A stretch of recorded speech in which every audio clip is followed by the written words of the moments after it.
ক্ষুদ্র উদ্যোক্তাদের ঋণ ব্যবস্থা সহজীকরণের জন্য একটি আলাদা বিশেষায়িত ব্যাংক প্রতিষ্ঠার দাবি জানিয়েছেন শিল্পমন্ত্রী নুরুল মজিদ মাহমুদ হুমায়ুন।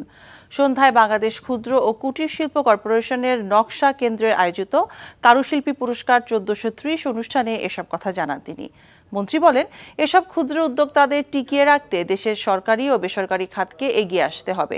সরকারের রূপকল্প 2041 বাস্তবায়নে কারুশিল্পীরা বড় ভূমিকা রাখতে পারে বলেও মন্তব্য করেন মন্ত্রী।